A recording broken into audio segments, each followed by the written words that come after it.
नमस्कार साथियों। आज चिंतन में गायत्री के सिद्ध साधक पंडित श्री राम शर्मा आचार्य अलौकिक अद्भुत लीला प्रसंग जानने की सबकी इच्छा रहती है। कुछ दुनिया की रीति ही ऐसी है कि यह सब सुने बिना उस व्यक्ति के अवतारी पुरुष युगांतरकारी व्यक्तित्व के रूप में होने की मन को आश्वस्ति नहीं होती।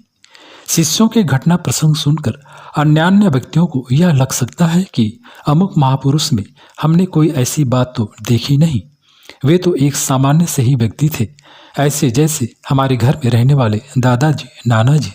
सौम्य व्यक्तित्व, सतत मुस्कान व जीवन के अंतिम वर्षों में थोड़ा सा द्रौद रूप, यही बहिरंग में दृष्टिगोचर होने वाला परम पूज्य गुरुदेव पंडित श्री राम शर्मा आचार्य का स्वरूप था।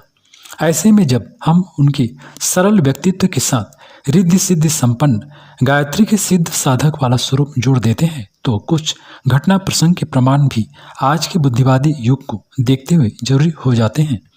मोटी दृष्टि विज्ञान के प्रत्यक्षवाद के चश्मों से पार देखती दृष्टि यही सब कुछ देखती है, किंतु श्रद्धा जिसकी प्रगाढ़ हो उसे किसी प्रमाण की आवश्यकता नहीं। श्रद्धा स्वयं में एक सशक्त मान्यता प्राप्त विज्ञान है। रामकृष्ण परमहंस, महर्षि अरविंद, महर्षि रमन, स्वामी विवेकानंद जैसे कुछ विगत एक सदी में भारत में जन्मे महापुरुषों का जीवन हम देखते हैं तो पाते हैं कि ज्ञान व विज्ञान का अद्भुत सम्मिश्रण उनके जीवन प्रसंगों से जुड़ा हुआ है। एक और वे ज्ञानेंद्रियों की सीमा में आने वाले प्रत्यक्ष विज्ञान की कसौटी पर कसे जाने वाले प्रसंगों का विवेचन करते दिखाई देते हैं, तो दूसरी ओर गोह्य विज्ञान, रहस्यवाद व परोक्ष विज्ञान की परिधि में आने वाले घटनाक्रम भी उनके जीवन में घटित होते दिखाई देते हैं। साधना द्वारा अपने प्रसुप्त को जगाकर इन सभी ने वह उच्च स्तरीय स्थिति प्राप्त की थी जिसे साधना की चरमावस्था कहा जाता है या साधना से सिद्धि का अंतिम सोपान माना जाता है। यही सब कुछ परम पूज्य गुरुदेव के 80 वर्षों के जीवन का नवनीत भी है। विज्ञान व अध्यात्म का समन्वय करने वाले इस ब्रह्मर्षि ने अपने जीवन के माध्यम से मनोविज्ञान, अतिचेतन व उससे जुड़ी उच्च स्तरीय शक्तियों का भी जो परिचय अपने निकटस्थ परिजनों को दिया, उससे सभी साक्षी परामानव विज्ञान की व गोह्य विज्ञान जैसी विधाओं में मिल नहीं सकती। जो परम पूज्य गुरुदेव को सामान्य मनुष्य मानते रहे उनके दुर्भाग्य को क्या कहा जाए, पर जो भी उनके अलौकिक अवतारी अतिमानवीय रूप को समझ व हृदयंगम कर पाया उसका आध्यात्मिक कायाकल्प हो गया। यूँ पत्रों, घटनाक्रमों, प्रत्यक्ष चर्चा व अनुभूतियों के माध्यम से इसका परिचय उन्होंने अगणित व्यक्तियों को दिया। जो भौतिक अनुदान मात्र पाने की ललक तक सीमित रहे वह वहाँ से आगे नहीं बढ़ सके। जो थोड़ा भी पुरुषार्थ आत्मिक प्रगति की दिशा में कर सके उन्हें सतत प्रवाह, सतत चेतना का मिलता रहा। यूँ उन्होंने सुपात्रों को अपना शाश्वत रूप दिखाने का प्रयास प्रारंभ से ही किया था। भविष्य के गर्भ में झांककर जब सब कुछ जान लेना, पहले से ही भवितव्यता की जानकारी देना, सीमित दृष्टि वाले हर सामान्य मानव को सचेत करते रहना महापुरुषों की रीति नीति होती है।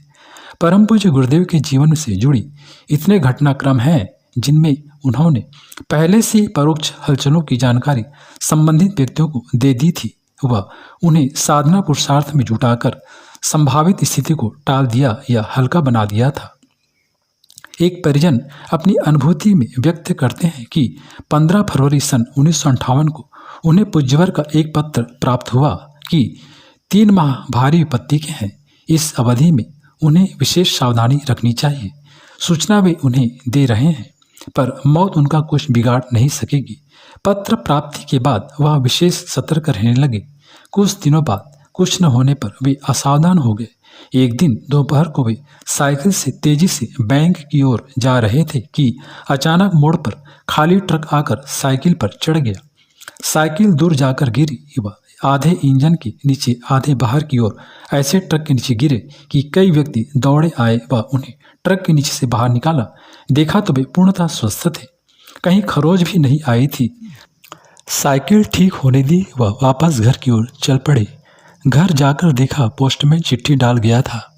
पूज्यवर का पत्र था व यह लिखा था कि तुम सावधानी नहीं रखोगे इसलिए मैं सतत तुम्हारे साथ रहूंगा। यह पत्र जिस दिन मिलेगा वह दिन तुम्हारे संभावित संकट का अंतिम दिन होगा। उन्होंने आश्चर्य से तारीख देखी ठीक 3 माह पूरे हो गए थे। उस दिन 15 मई थी। स्वयं पूज्य गुरुदेव उनके साथ इस अवधि में बने रहे। यह सोचकर ही उनकी आंखों में अश्रु प्रवाह होने लगा। वह अनुभूति हुई कि कितनी बड़ी सत्ता का संरक्षण उनके साथ था।